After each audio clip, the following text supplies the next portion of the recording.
Hello and welcome to the Irish History Podcast. My name is Finn Dwyer and this is The Battle of the Falls. Now today's podcast continues the story of Zbigniew Uglik and the wider events of the Falls curfew in Belfast in 1970. The last episode of this series, 3 Days in July, introduced Zbigniew Uglik, who he was and why he came to Belfast in July 1970 and what was unfolding in the city at the time. Now this podcast is a journey into the streets of Belfast on the night of July 3rd and 4th, 1970, a pivotal time in the city's history where events that would transform the lives of hundreds of families, not least the Uglik family from London, would play out. If you haven't heard the first part of this series, I'd strongly recommend checking out last week's episode before you listen to this show. This series, 3 Days in July, has been 18 months in the making, and I want to acknowledge the help of a few people in particular. The series is based on original research on the Falls curfew by the Belfast writer and journalist Padraig O'Meshkil for a novel he's writing. I have a link to Padraig's website and email in the show notes below. I want to say a very special word of thanks to Zbigniew Uglik's niece, Martha Riele Stern, for sharing her story and her family's history. Additional narrations are by Aidan Crowe and Therese Murray. And thanks to Stephanie Nihirny and Sebastian Zimnoch for their advice and help. The events in this series were pivotal to the outbreak of the Troubles. If you're interested in this history, supporters now have access to an exclusive series made with Dr. Brian Hanley from the History Department of Trinity College Dublin. To become a supporter and get this along with hours of other bonus content, check out patreon.com/Irish podcast. That's patreon.com/Irish podcast. Sound on the show is by Kate Dunley. Now we take up the story where the opening episode of the series left off. We follow Zbigniew Uglik as he ventured into Belfast on the night of July 3rd, 1970. On that evening, events which would go down in history as the Battle of the Falls were transforming a seemingly normal city into an urban battlefield.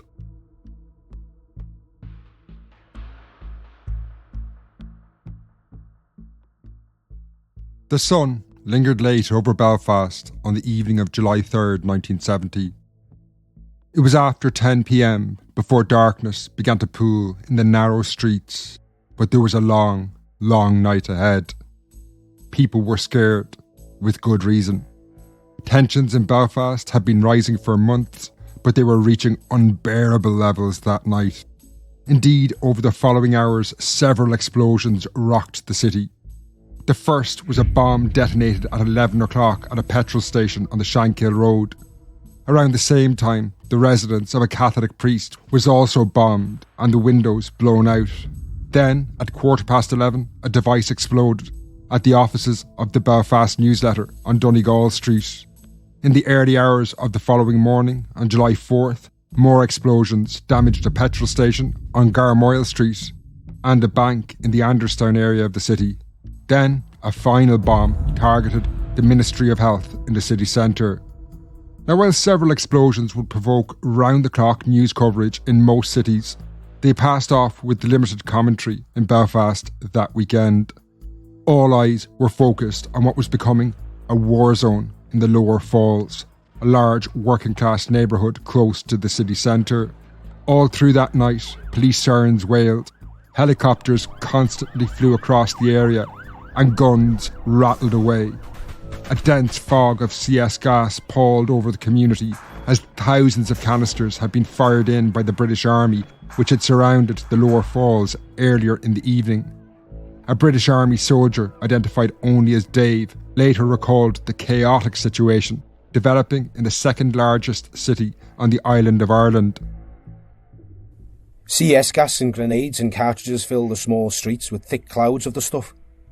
Half of our respirators didn't work too well, and those that did soon filled with sweat. Our equipment was designed for a war with Russia, not with civilians. IRA snipers had been exchanging fire with the soldiers across the area all evening, but this had only been a prelude to the main military operation that began around 10 p.m. After hours of a military build-up, which had been greeted by riots and gunfire, a military helicopter appeared over the area and announced that a military curfew was now in effect. Through the noise of the helicopter propellers, gunfire, and crowds rioting, a voice from inside the helicopter announced, "This area is now under curfew. You are to go to your homes and remain there. Anyone found on the streets will be arrested." Soldiers on the ground began to echo this call on loudhailers, and what followed was chaos and confusion. No one knew what street was inside this curfew zone and what wasn't. Even the soldiers themselves were unsure.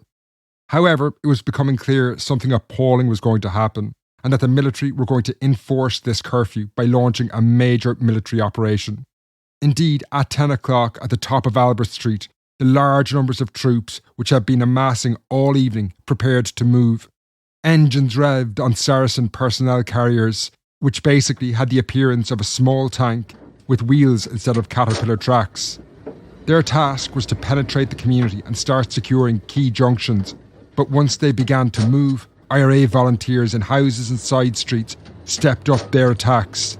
An unidentified sergeant from the Queen's Regiment later described what was happening as he led his unit to secure the junction of Raglan Street and Albert Street. At 2200 hours, we were told to get into our armoured vehicles, and my instructions were to drive down to the junction of Albert Street and Raglan Street and secure the area for the night. On arrival at Raglan Street, I deployed my troops in an all-round defence. As men were being deployed, I heard shots fired from Servier Street direction. I then heard return of fire from other troops further down the road. The sergeant in charge of that subunit shouted that 2 of his men had been shot. Shots were then fired from the side streets of Raglan Street and hit the wall to my rear and also my armoured vehicle. This was largely gunfire from what was known as the official IRA, then the largest faction in a Republican split that had taken place the previous winter. They were well armed and could call out dozens of volunteers in the lower falls. The following account is from one volunteer who participated in the fighting that night and is taken from The Lost Revolution by Brian Hanley and Scott Miller. About 60 to 70 men were armed. Each man was given a rifle. Some people had 2 revolvers and some people had 3 revolvers. It said there was 2,000 Brits. I don't know if there was, but there was a lot anyway. As the army tried to enforce the curfew, this would lead to even more intense battles. The IRA volunteer quoted earlier recalled how their weapons were overheating. At one point, weapons had to be cooled down. Now, in the midst of this fighting, a 21-year-old Englishman, Zbigniew Uglik, who had started the day working in a post office in Brentford in West London, had made his way inside the curfew zone. An amateur photographer, he had been drawn to Belfast to capture images of the conflict, but he had limited knowledge of the city. Earlier that evening, Zbigniew had remarked to a British Army soldier that he had experienced riots in London and Paris, and therefore he could handle Belfast. However, while the lower falls in Belfast may have looked like many neighbourhoods in London, the city was very different that night. A full-scale battle was unfolding. Indeed, while Zbigniew was unaware of it, the army had already killed 2 innocent people that evening. The first to die had been Charles O'Neill. O'Neill lived on the Falls Road and had actually served in the Royal Air Force but had since retired. As he watched the British Army gather its forces on the road where he lived, he knew it was going to end badly. Perhaps hoping he could use his military past to defuse the rising tension, he approached a convoy of Saracen personnel carriers moving up the Falls Road to warn them that going into the community was a bad idea. Eyewitnesses stated that as O'Neill approached the leading Saracen, it accelerated and just ran the man down. Then less than 2 hours later at 8:20 p.m, William Burns, another resident of the Falls Road, was standing outside his home chatting to a neighbour when he was shot by a British Army patrol. The wound to his chest proved fatal and he died on the way to hospital. At 10 p.m, as darkness descended, Zbigniew Uglik perhaps began to realise the precariousness of the situation he had now found himself in. Indeed, some residents of the lower falls had grown suspicious of his motives. Although timelines are difficult to pin down, it seems Zbigniew had reached Albert Street around the same time as the army had started to push into the area, and as tensions were reaching fever pitch, some locals inevitably wondered what this tall stranger with an English accent was doing taking photographs. His appearance on the street as the British Army were preparing to launch an assault seemed convenient, to say the least.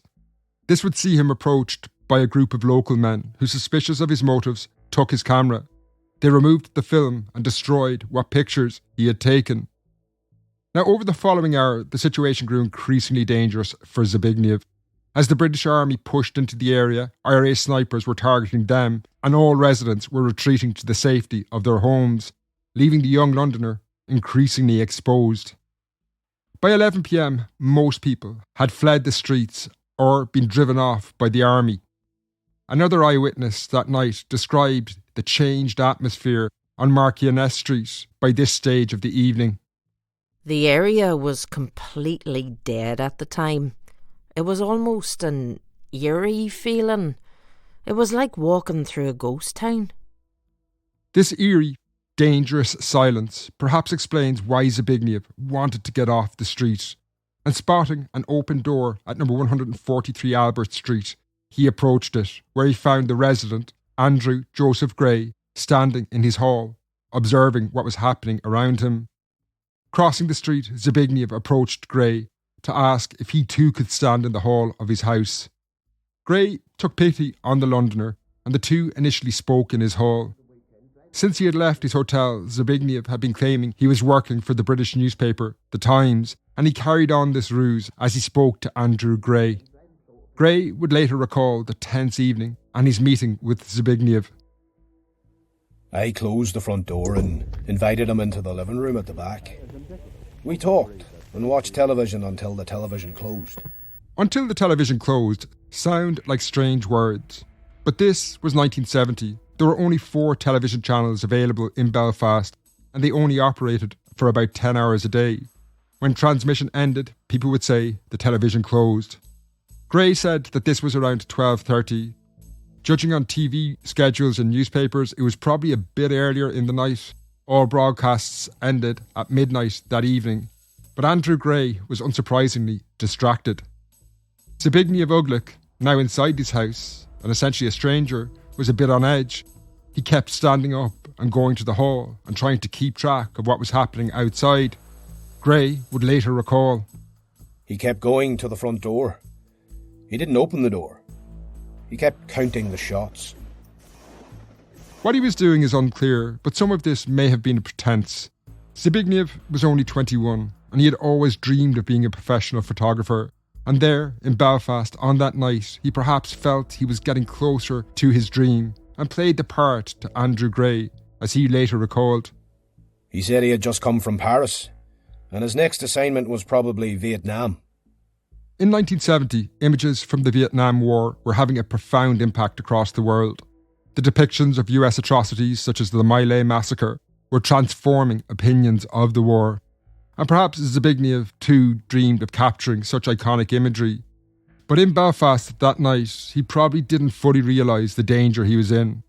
Bombs were exploding across the city, and, as we've already mentioned, the British Army had killed 2 people. And by the time Zbigniew approached Andrew Gray's house, they had fatally wounded another resident in the area. Patrick Elliman was an elderly man who lived on Balan Street, and just after 11 o'clock, as the exchanges of fire between the British Army and the IRA were starting to ease, he had taken a short walk up his own street, dressed in his slippers. However, a shot rang out, and he was shot in the head. He did survive the journey to the Royal Victoria Hospital, but never regained consciousness, passing away a week later. There had been no warning and no call to stop.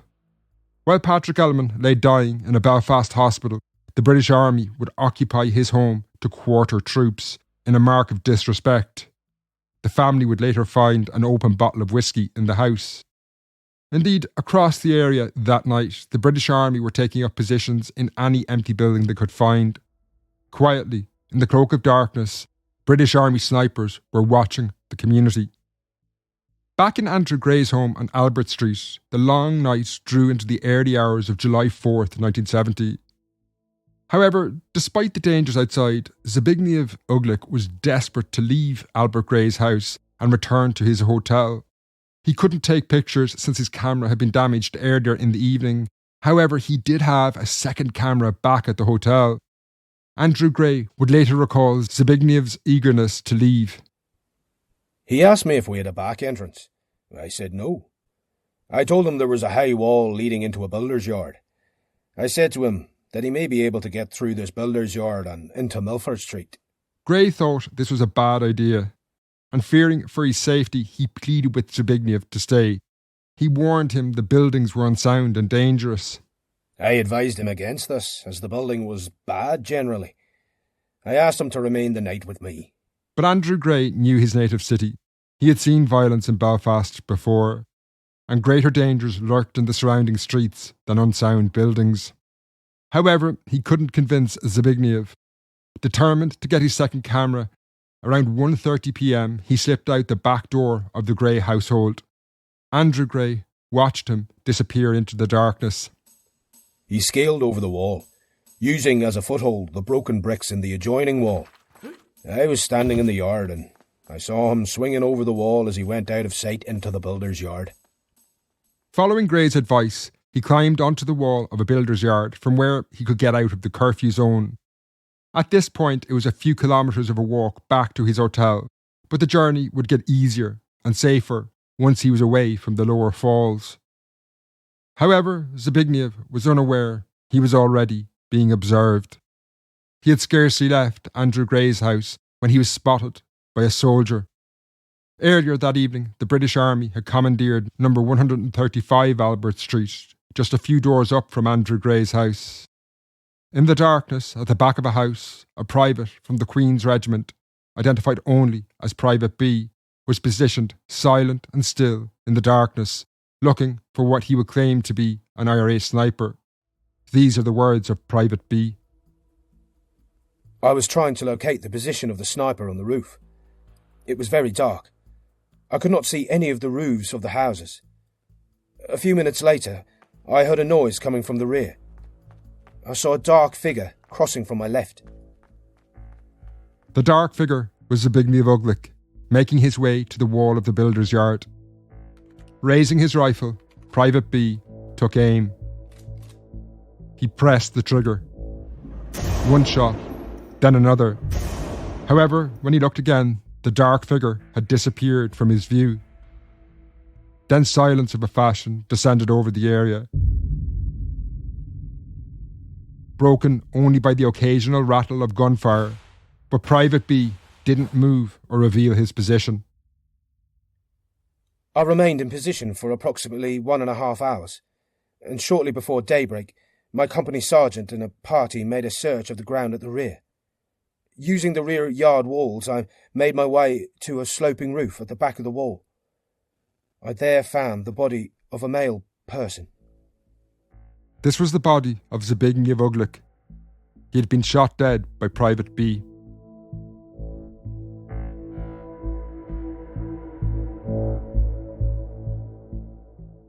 In trying to understand Zbigniew Uglik's story, I visited Belfast, where Padraig O'Meshkil, a writer who grew up in the city and has spent years researching this story, took me roughly to where Zbigniew was killed that night. The Lower Falls looks completely different today than it did in the 1970s. It underwent a massive redevelopment and some of the street alignments have even been altered. But Padraig was able to take me roughly to the same spot where these events played out nearly 52 years ago. And as we stood there, he poignantly reflected on what happened. He was shot through the abdomen, so it's unlikely that he died immediately. So he was left to lie there at the back of Albert Street until dawn on the morning of Saturday the 4th of July. So dawn would have been fairly early, but a number of hours after he was shot anyway, whenever the British Army identified what was now a body. While the army identified a body, what happened next is one of the most disturbing aspects of the story. Padraig continued. His body was dragged out of the entry, and what journalists who were there at the time reported was that the soldiers who were on Albert Street were ordered to line up and then take turns at kicking the body, and they were ordered to do so by their commanding officer before the body was thrown into a sarsen which is basically a tank with wheels. And the soldiers who were ordered, some of the soldiers who were ordered to line up and take kicks at Sabignie's body are then ordered into the sarsen to sit on top of the body while it's taken to the morgue. And one of the journalists there's a journalist there at the time who's actually been arrested and has been himself beaten up by British soldiers, who is a veteran of the Second World War, a former member of the Parachute Regiment. And so not only has he been beaten up by members of the army he used to serve in, he's also witnessing the body of this young man being ritually brutalised under orders. As Padraig explained, the witness was Tony Geraghty, a Sunday Times journalist and British Army veteran who had himself been arrested that night. Geraghty would later recall what he had seen. A light rain was falling. It was now dark. The soldiers half carried, half dragged the dead body from the direction we had come and let it drop heavily on the grey pavement. Then they took turns to kick the corpse and curse it. They thought they had killed a terrorist, but the victim was more enigmatic than that. He was almost certainly Zbigniew Uglik, a Pole who had been working as a postman in West London until the day before. Geraghty continued to describe the harrowing scene as the officer told his men. You ever seen a dead body before, lad? Well, you have now. Look at him. Shake his hand, shake his hand. Go on then, shake his hand. Geraghty himself had served in the army, but he was rattled by what unfolded in front of him. Even by the surreal standards of Belfast, this was unusual. It struck me. Even if I reported it, my editors were unlikely to believe me. After more of this, the soldiers discussed what they should do with the body. They finally put it in the truck in front of ours. This contained their urn of warm tea. They had a jokey conversation about the effect of the corpse on the quality of the tea. Mistreating the dead is a taboo in most societies, but as Padraig explained, there was a reason the officer was doing this. He's blooding them, he's beasting them, I think is the term. Because a lot of these soldiers are first time in a conflict zone, some of them maybe only off the boat from Liverpool, and in the views of the best practice of the British military is that they need to be inured to this type of brutality and violence, so that's what the commanding officer is doing. There's a method in his madness. Zbigniew's body was initially moved to the Royal Victoria Hospital, where a doctor would confirm he was dead at 5:25 in the morning. While he lay there, back in London, his family were oblivious to what had happened. They thought Zbigniew was enjoying a weekend in Dublin. It would still be a few days before he was identified and they would find out what happened. Meanwhile, back on the lower falls, the nightmare the community had endured was in many ways only beginning. By the time Zbigniew had been murdered, the curfew had been in place around 7 hours. Over the course of that night, the poorly armed IRA ran out of ammunition and slowly the firing began to stop. Padraig explains. In the later afternoon, there was an almost sort of constant incoming. We're taking fire here, we're taking fire there, and there were gun battles going on throughout the area. And then over the course of the evening and the night, this draws down to the point where, sort of by approaching midnight, you had no gun battles going on at all, and a lot of that was to do with the fact that the ammunition of Republicans on the ground had been completely expended. However, the British Army were preparing a major military operation, and the conflict with the IRA was merely the opening phase of this. With the area pacified, as they saw it, they began to rip the community apart, street by street, house by house, in a search for weapons. Now, the term search is a mild definition for what unfolded over the following day. Houses were destroyed, ceilings were pulled down, floorboards were ripped up, television smashed, and furniture cut open. This was all under the pretext of searching for weapons. However, this couldn't explain the widespread reports of theft. This ranged from stealing money from homes and gas meters to one report of soldiers looting a pub. The local politician, Paddy Devlin, described how the searches seemed to be as much about intimidation as anything else.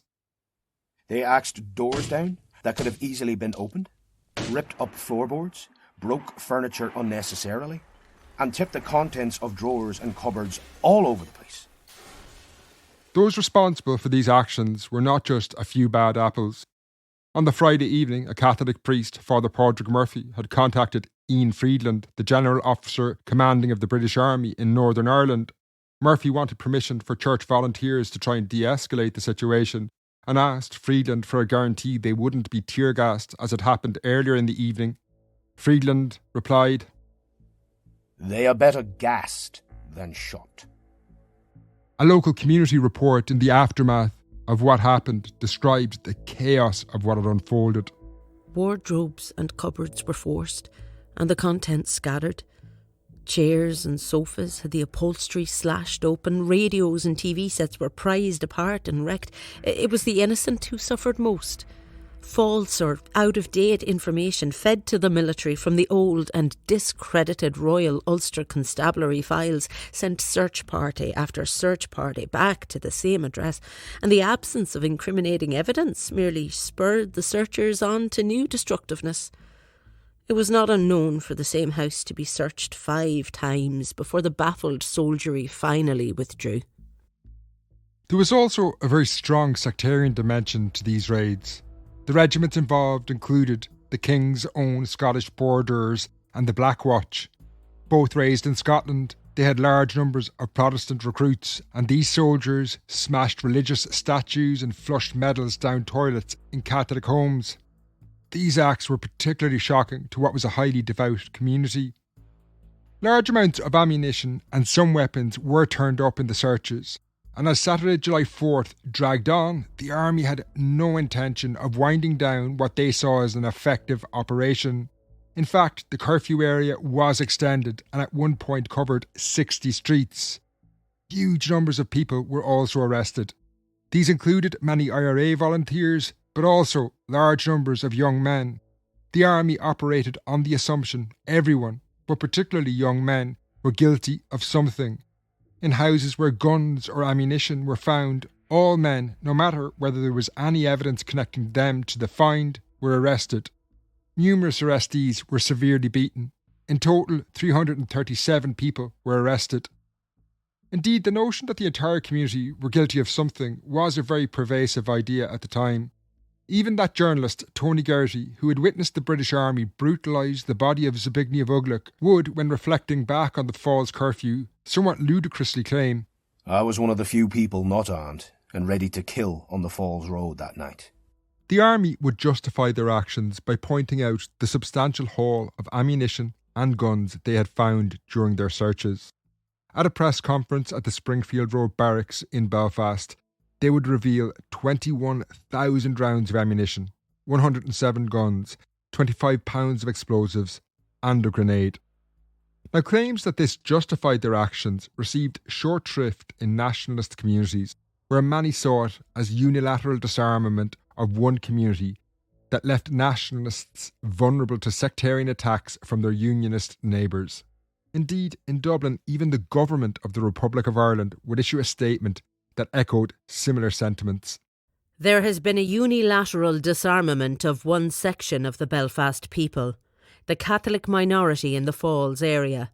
This inevitably causes fear amongst these people, which can only be allayed by the absolute guarantee of their protection and the equally effective disarmament of all others who hold arms illegally.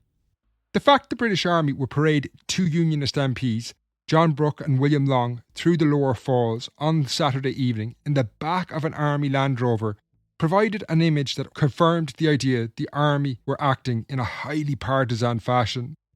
A later local community record would compare this act of parading these MPs through the community to Mussolini being paraded through the streets of Benghazi after the Italian army conquered the Libyan city in the Second World War. While the political consequences of these actions would echo down decades, on Saturday, July 4th, a major crisis started to develop in the Lower Falls. Life had come to a standstill.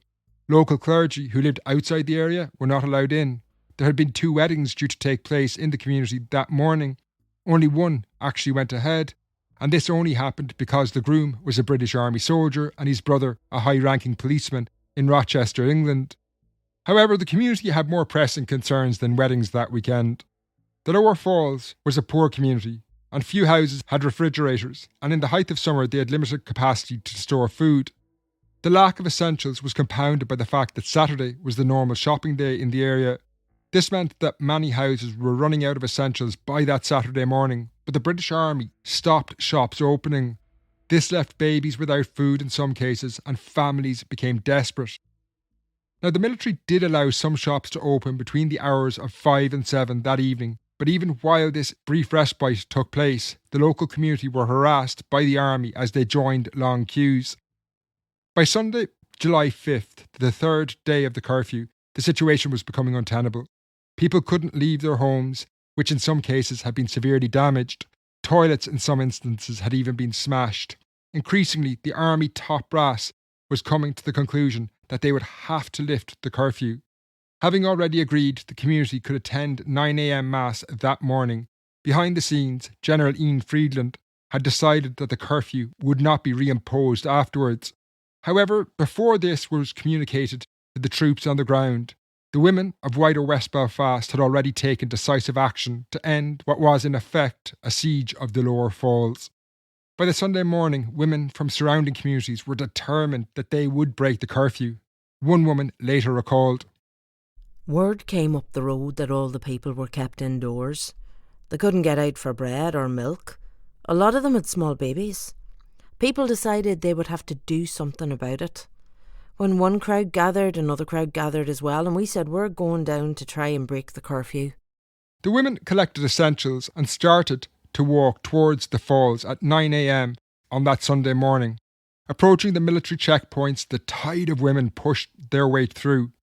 Powerful footage of these events survives to the present day. The women were singing "Go Home, You Bums, Go Home." You can hear the audio of that recording now.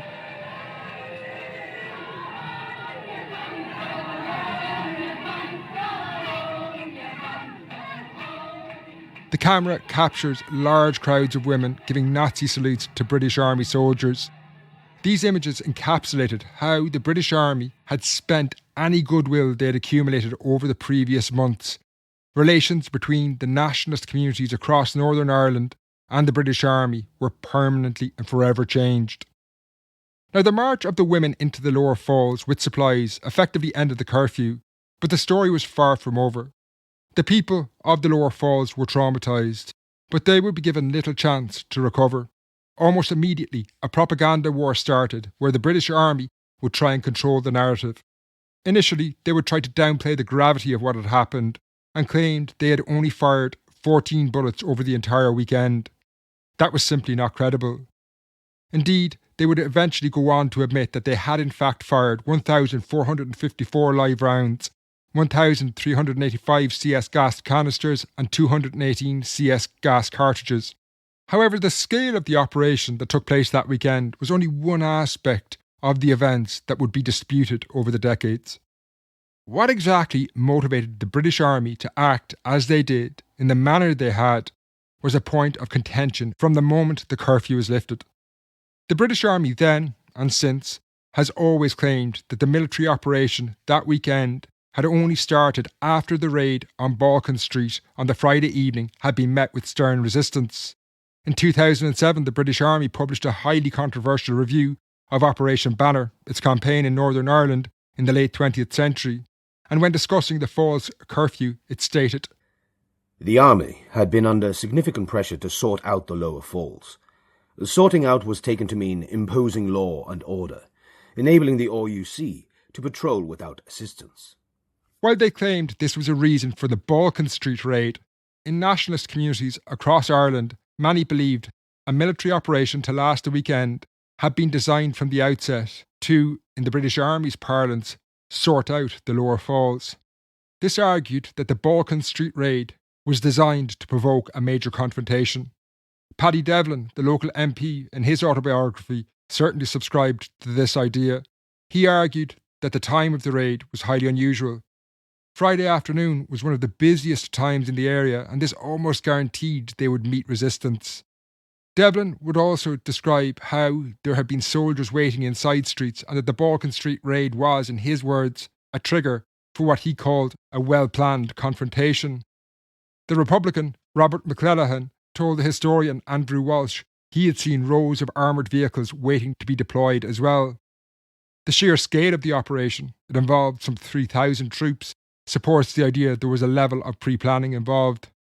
If this was the case, the plan was a total disaster. It only served to completely alienate the Lower Falls community and definitively ended the positive relations the British Army had enjoyed in many nationalist areas. In the aftermath of the curfew in 1970, the Army Press Office went into overdrive trying to defend what they had done. They claimed soldiers and IRA volunteers had been killed, presumably in an effort to portray the event as a battle. The Army would even claim that other IRA volunteers who had been killed had been secreted out of Belfast and buried in graveyards elsewhere. How this could have happened when the entire community was surrounded and being pulled apart house by house was never explained. This falsehood, designed to distort events, would be repeated 18 months later in the aftermath of the Bloody Sunday massacre in Derry. This was an attempt to evoke sympathy for the army while implying the dead were guilty of something. This was not the case at all. Charles O'Neill, Patrick Elliman and William Burns had been residents in a community that had been besieged and then subjected to military assault. None were IRA volunteers. Rumours of a different kind, however, began to circulate around Zbigniew Uglik. Although he lay dead in Lagenbank mortuary, the British security forces were not finished with the young Londoner. While they had killed the man, they would set about destroying how he was remembered. When I visited Belfast, Padraig describes this as an attempt to kill him multiple times by attacking his memory. That story is covered in the next episode, where we will explore the murky world of black propaganda and what were known as PSYOPs, or psychological operations. Until then, Sloan.